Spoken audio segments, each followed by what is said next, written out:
What's good, everybody? It's your boy, the Kid, and we're back with another video. This is day 11 of me posting. Day 11 of me posting every single day of December. This time we are talking about the NBA Cup, the semifinals this time. I did a TikTok video on the quarterfinals. This time we're doing a full video for the semifinals, potentially another full video for whatever the finals ends up being.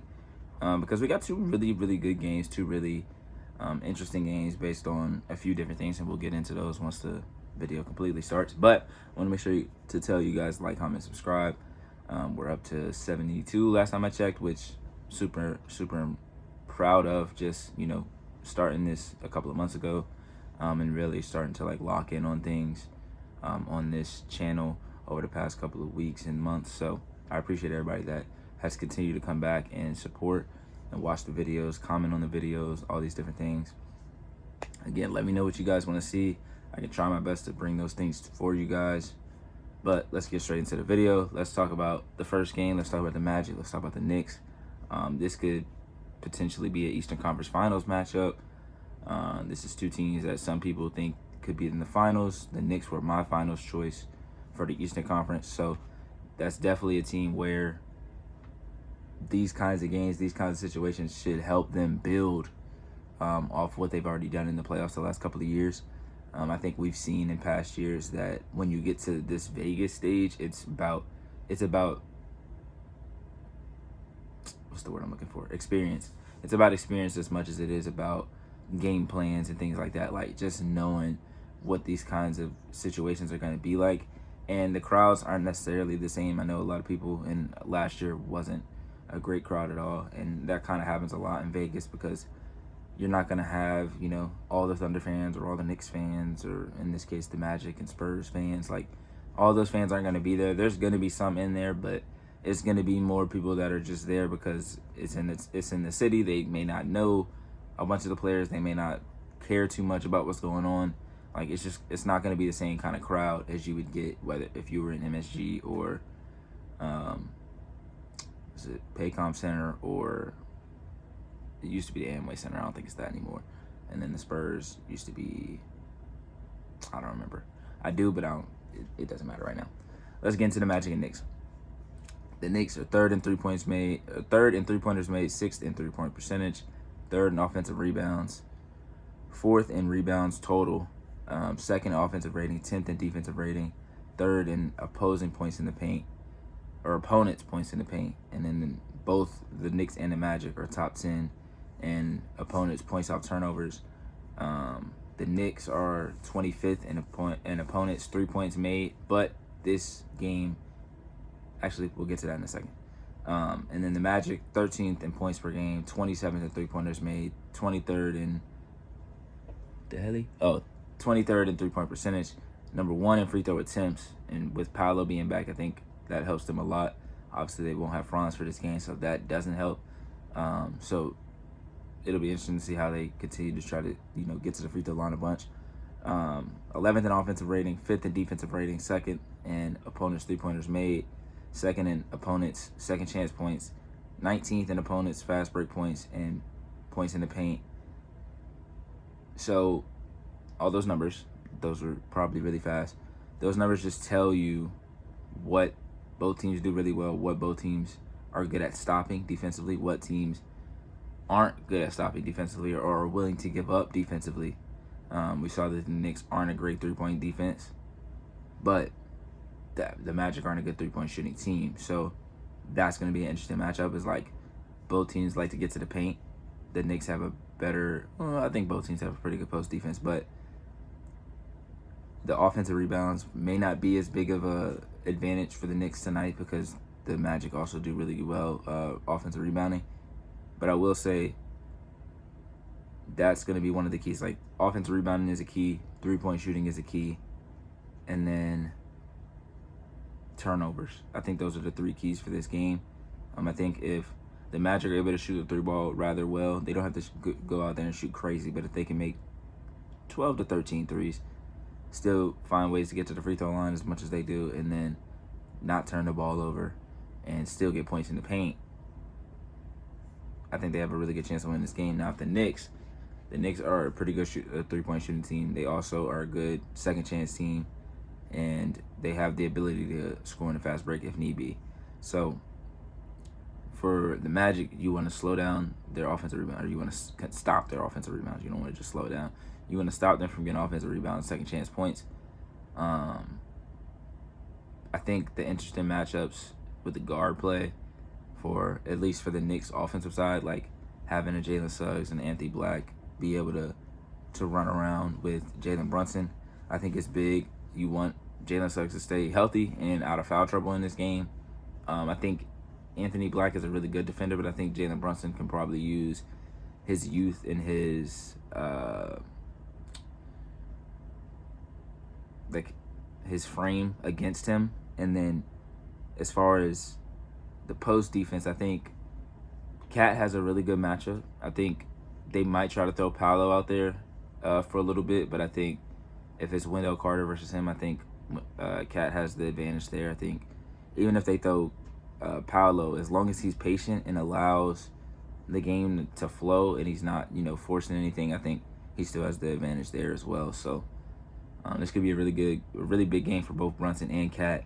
And then for the Magic, we want to see if Paolo is getting healthier, or if he's fully healthy, close to being fully healthy. Can Desmond Bane keep the hot hand? He's really had it going over the past couple of weeks. And can they contain Cat? I think those are the three questions for the Magic in this game. Obviously, not having Franz, you're looking at Desmond Bane to step up even more. Obviously, you want Paolo to be Paolo, but I think the X factors for Orlando is Jalen Suggs and Anthony Black. I think not only defensively, but Anthony Black has been really good offensively. Jalen Suggs has been shooting the three ball well the last 2 years that he's been healthy, or when he's been healthy. So if they're able to still get those offensive punches from both of those guys, I think this is going to be a really, really close game. And when it gets to the late game, you really never know. I mean, Paolo is a great fourth quarter player. Jalen Brunson is a great fourth quarter player. Cat has the ability to make clutch shots, so does Desmond Bane. So literally, when you get to the late game, you really don't know for sure what's going to happen because, again, anything can happen. It's basketball. For the Knicks, I think the X factors are Mitchell Robinson, Josh Hart. Like I said, the offensive rebounds are huge. If they're able to get offensive rebounds, Josh Hart is going to get those hustle stats. He's going to get the loose balls. He's going to take charges. He's going to get his hand in and get some steals and deflections. If those players have the impact that they are capable of having, then they have an even better chance of winning this game. Now, I will say, this being a neutral game, I don't think necessarily helps anyone, especially where the game is. I mean, they're both on the East Coast. Vegas is, West Coast, I guess. Yeah, West Coast. So it's not really like, oh, the atmosphere is going to help this team or whatever. So it's really just going who wants it more, who's going to play better, who's going to execute their game plan more and better in big time situations. That's really what it's going to come down to. Then we got the Spurs and the Thunder. Now, even before we got some news yesterday, I was still kind of excited about this game. Now, granted, the Thunder are 24-1, so it's really hard to be excited about a Thunder game because you just assume they're going to blow this team out, which they did against the Suns. I think they blew them out by like almost 50 points, if not 50 points. Now, granted, they didn't have Devin Booker, so it's a little different, but the Thunder are just so elite. They're second in points per game, tied for 7th in 3 points made, 5th in 3-point percentage, 5th in offensive rating, 1st in defensive rating by nearly 8 points. I think they were 103.8, and I think the next team was Detroit with 111, if I'm not mistaken. I know the next, Detroit was either 2 or 3. I think they were 2, and they were 111 defensive rating, which is really, really good. Like, the fact that OKC has a 103 defensive rating in this era is nuts. They have a net rating of 17, which is I think the next team is 9 maybe. Second in steals, second in opponent's points off turnovers, number 1 in opponent's second chance points, number 1 in opponent's fast break points, and number 1 in opponent's points in the paint. This is a very difficult game for anybody, but I do like what the Spurs can potentially do, especially with the alien demigod, whatever you want to call him, Victor Wembanyama, returning. I don't know if he's going to have a minutes restriction or anything like that. But him just being on the court defensively, offensively, just adds a different level of what they're capable of doing. We saw them against the Lakers. Granted, the Lakers are an older team, not a good defensive team. So it's a little different. The Spurs are number 14 in threes made, they're ninth in 3-point percentage, eighth in free throw attempts, sixth in offensive rating, 16th in defensive rating, and I think that's different when Wemby's on the court because when Wemby's playing, he's going to be defensive player of the year. If he's healthy enough to play all the games that he needs to play, then boom. Third in opponent points off turnovers, fifth in opponents second chance points, second in opponents fast break points, seventh in opponents points in the paint. So if they can continue to do all of those things, like if they can play that kind of defense, they can make sure that there's not second chance points and make sure that there's not fast break points and they're not turning the ball over, and you're able to get Wemby to play long enough to really, really impact this game, it could get interesting. Now, granted, I think the Thunder's like first 5 games they played like double overtime. Like they played like 2 or 3 double overtime games. And really since then they really haven't even, like Shea hasn't really had to play fourth quarters. I think he's going to have to play the fourth quarter in this one. Like, I'm not saying that I think the Spurs are going to win, but I think this game is going to be a lot closer than some people think. I think the Spurs, having the guard play that they do, I think De'Aaron Fox and Stephon Castle have a lot to prove, not to themselves really, but to the outer, verse, whatever you want to call it. And then this is a big game for Dylan Harper as well, like seeing how he handles the pressure of this OKC defense, because this OKC defense has slowed down all the elite guards in the league, like slowed down Steph. I think that Steph had 9 points in that game, 8 points. They slowed down Anthony Edwards in the playoffs. Like, they've slowed down so many different players. They've slowed down Ja. Like, I just want to see how Dylan Harper plays. I'm not going out there and like, oh, he's going to get 25 points or he's going to get 20 points. Like, just find ways to impact the game in a positive way. Don't hurt your team. And that's easier said than done because, again, like, the Thunder statistically have the best defense of all time. And that was last year, and now this year they're better than what they were last year. So it's just crazy how well they are able to make things work.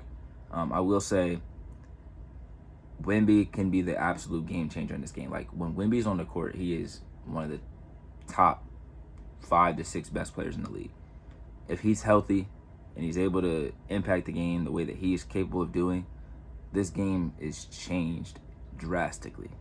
Like, if Wemby wasn't playing in this game, I still would be excited about it, but I wouldn't be as excited about it. I would still think, like, okay, it's hard. It's going to be hard for them to win this game. With Wemby on the court, in a one-game situation, and Wemby is one of those guys that, like, he's not just a great player. Like, he's not just elite in terms of, like, his skill and his talent. He's elite in terms of being a competitor. He wants to win every single time he steps on the floor. He understands how big of a game and how much magnitude there is to a game like this. Some people may not care about the NBA Cup. Wemby is not a guy that's just going to be like, oh, the NBA Cup don't matter. Like, it is what it is. At least not this early in his career. Like, if LeBron could take it seriously a couple years ago, Giannis could take it seriously a couple years ago, then a bunch of players can take it seriously. The Thunder are going to take it seriously as well because they got embarrassed last year in the NBA Cup final. And I think they want to get here. They want to win. And they want to show that, like, this is their league. Like, they are the dominant team in the league.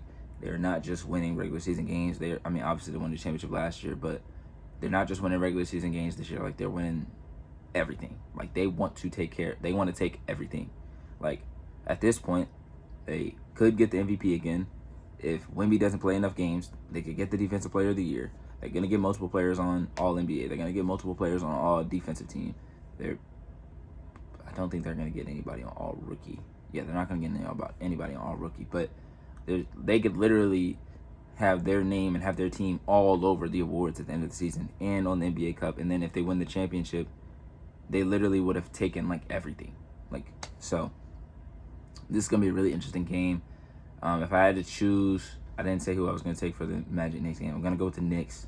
I think their experience helps them. And then for the Thunder, I'm still going to rock with the Thunder because I feel like their experience helps them. But I do think this is a huge game for Wemby. I think Wemby has one of those kind of games that's just like, he's already solidified himself as one of the best players in the league. But this is one of those games where everybody's like, oh, my God. Like, how is he, like, yeah.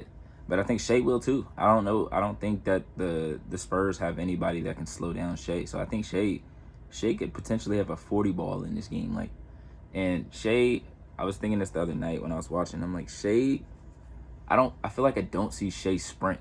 Like, I feel like he never has to sprint or like run really hard to do anything. I mean, he gets back on defense for sure, but I'm just like, when he's like, oh, I need to run back and get on defense, or just like, I don't know, bro. I just feel like you don't see Shea have to sprint. Like, when he's on offense, like, he's playing at his own pace. He's not sped up. He gets to the shot that he wants. It's just like, dang, like, that's crazy. But make sure you guys are tapping in with the NBA Cup. There's a lot going on tonight. We got the NBA Cup. We got UConn, USC on women's basketball. We got Oklahoma, Oklahoma State in women's basketball. We got John Cena's last match ever tonight. So it's a lot going on a Saturday. I also have a game today that I have to coach in. So it's going to be a lot going on, but it's all going to be worth it. So I appreciate you guys for watching. Make sure you guys are tapping in with everything that's going on tonight. Let me know how you feel in the comments. Let me know who you have winning. And make sure you guys come back for the next ones.